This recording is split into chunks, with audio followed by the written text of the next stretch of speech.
he was troubled. But not only him was troubled, all the people in Jerusalem was troubled. The priests, because he didn't get the news. See, like we talked about this morning, because some of the people that thought they ought to get the news first, they didn't get the news. And so now you're telling us that the Messiah has been born, but we didn't get the news and we're the priests. My name is Sister Widebottom. I'm the head of the church. I should have got the first news that your husband was in the hospital. I should have got the first news that your mama paid. I should have got the first news about the church falling apart. See, who is he? Who is he? And they answered, they said, well, he is the born king of the Jews. Who is this? What are you talking about?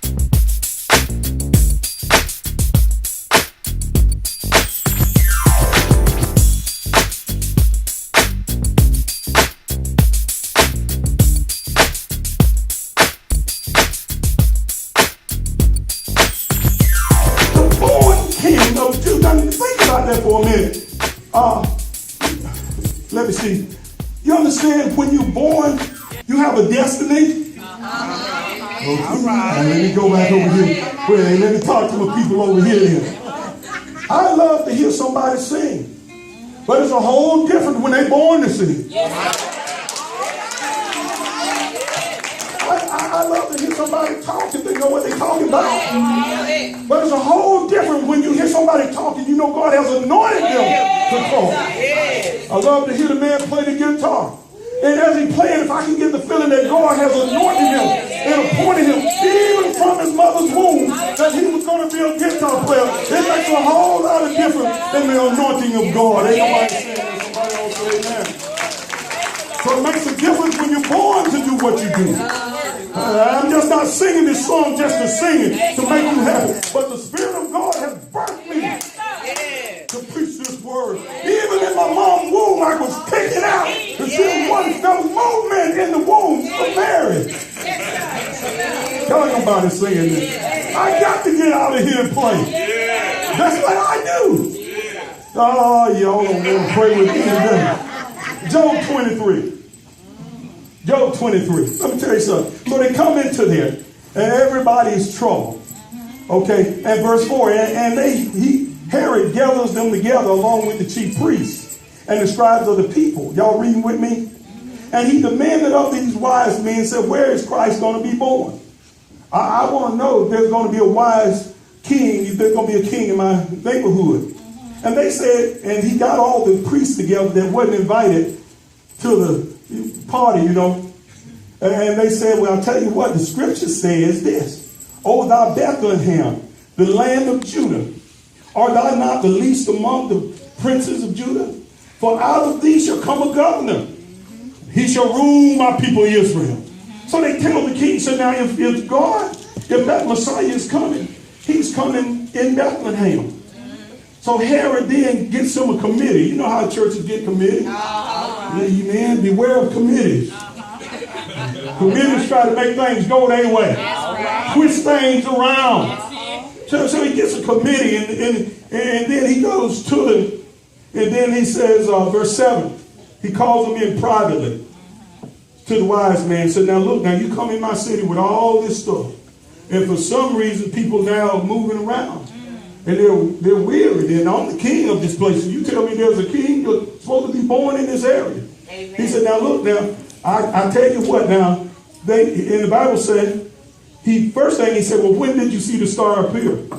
See, now notice, it didn't appear on the night Jesus was born. The star had been blazing on the east long before he had born. The Bible says he has anointed Christ. From the beginning of the world, Christ was slain for your sake.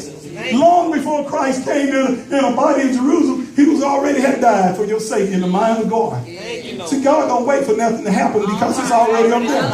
If you're going to have a business, man, God has already anointed and appointed your business. All the thing you got to do is walk in the will of God. Amen. God has already put your life together. It's no more than a movie.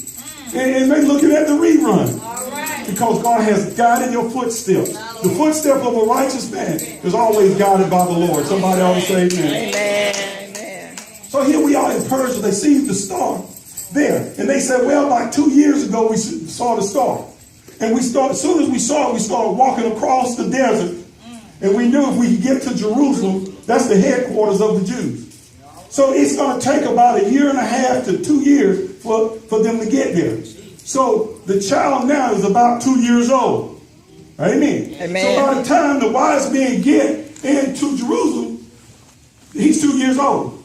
He's no longer in a manger, and they're bringing certain gifts, and we'll talk about them in a minute. But I'm here to tell you that God is elusive.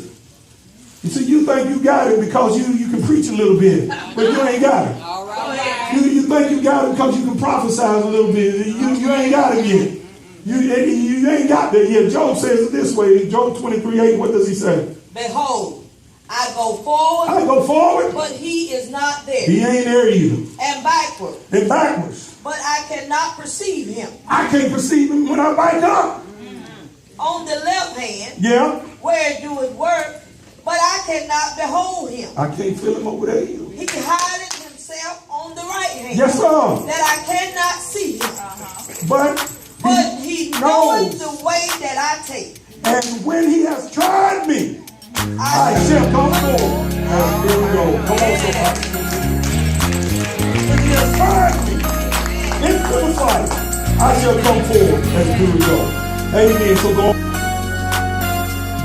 We've seen his star in the east, and we have come to worship him. Who is this? What are you talking about? Who is this? What are you talking about?